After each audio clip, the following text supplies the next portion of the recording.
আমাদের প্রত্যেকটা কাজ ইবাদত। প্রত্যেকটা কাজ কি ভাই? ইবাদত। আমরা এখানে কেন আসছি? কিসের জন্য কাজ করতেছি? আমরা ইবাদত করতেছি। নিজেকে প্রচার করা ইসলামী আন্দোলনের দায়িত্ব না। আজকে যারা পোস্টারের মধ্যে ছবি দিচ্ছেন, ব্যানারের মধ্যে ছবি দিচ্ছেন, ইসলামী আন্দোলনের কানুন না, নিয়ম না, এটা ভুল করতেছেন। আপনি কার অনুসরণ করতেছেন? আপনি নিজেকে প্রচার করতেছেন। নিজেকে প্রচার করে ইসলামী আন্দোলনের দায়িত্ব না, বরং তার আদর্শকে প্রচার করে ইসলামী আন্দোলনের দায়িত্ব।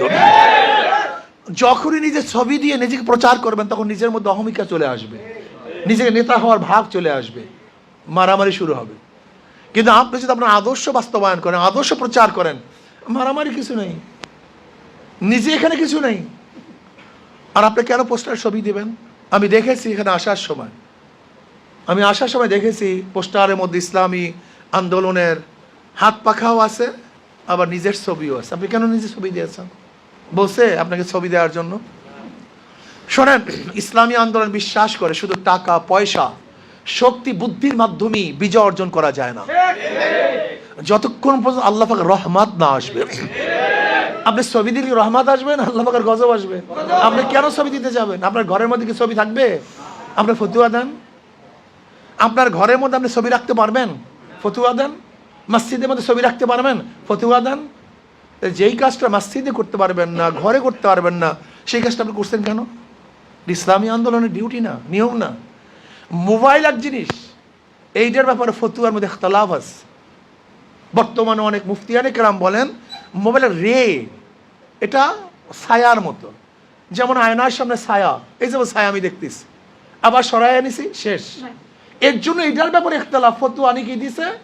আর আমরা যারা রাজনীতিবিদ, আমরা মনে করি আমাদের এখানে রুখসতের ব্যাপার স্যাপার আছে, এর জন্য আমরা মোবাইল বা এগুলিকে গ্রহণ করছি। কিন্তু আপনি স্টিল ছবি, এটা তো এখন পর্যন্ত আমি জানি না তকি উসমানী সাহেব দামাত বরকাতুহু তো এ ব্যাপারে এখনো ফতুয়া দেন নেই, এখনো ফতুয়া দেন নেই। কারণ আমরা মনে করি তাকি উসমানী সাহেব দামাত বরকাতুহু আলিয়া বর্তমান যুগকে সামনে নিয়ে তিনি মুস্তাহিদ, তিনি গোটা আলমকে সামনে রাখেন। তেনার মেধা শুধু ওয়ালের মধ্যে না, তার মেধা ওয়ালের থেকে অনেক দূরে। সে গোটা দুনিয়ার পলিটিক্সকে সামনে নিয়ে তারপর ফতোয়া তিনি দেন যে কোন সময় কি গ্রহণ করা দরকার, কি দরকার না। এর জন্য আমি মনে করি যার ইসলামী আন্দোলনের পোস্টারের মধ্যে ছবি দেওয়ার প্রবণতা চলে আসছে, এটা আমাদের কানুনের খেলাফ। এটা করবেন না, এটা দরকার নেই। আপনি হাত পাখাকে প্রচার করেন, নিজের ছবি প্রকাশ করতে চান কেন? তার মানে আমার নিজের প্রচার ইসলামী আন্দোলন চায় না। তাহলে কেন? ওমর ইবনে খাত্তাব রাদিয়াল্লাহু তাআলা আনহু যখন অসুস্থ, আবু লুলু যখন তাকে আঘাত করেছে, তিনি অসুস্থ অবস্থায় প্রস্তাব দিয়েছেন, অনেক সাহাবার প্রস্তাব দিয়েছেন যে আপনি আপনার ছেলেকে লিডার বানান, খলিফাতুল মুমিনিন বানান।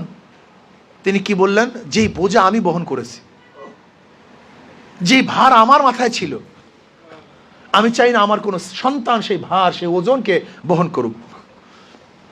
আমরা ক্ষমতাকে ওজন মনে করি, ক্ষমতাকে বোঝা মনে করি, এটাকে ভারী মনে করি। তিনি কি বলেছেন? ওমর একাই আল্লাহর কাছে জবাব দেউক, তার কোনো আত্মীয়, কোনো স্বজন, কোন পরিবার পরিজন আল্লাহর কাছে জবাব দিবে, এটা আমি চাই না। এটা জবাব দিতে মনে করি ক্ষমতাকে। আর আমরা মারামারি করি এখন সভাপতি হওয়ার জন্য, সেক্রেটারি হওয়ার জন্য। এটা ইসলামের কানুনই না। যাই হোক, এই ব্যাখ্যা অনেক বিশাল। ইসলামের সাথে বাহ্যিক অন্য অন্য আদর্শের সাথে মিলই নেই। আমরা তো ক্ষমতা জিতেই চাই না, আমি তো লিডার হতেই চাই না।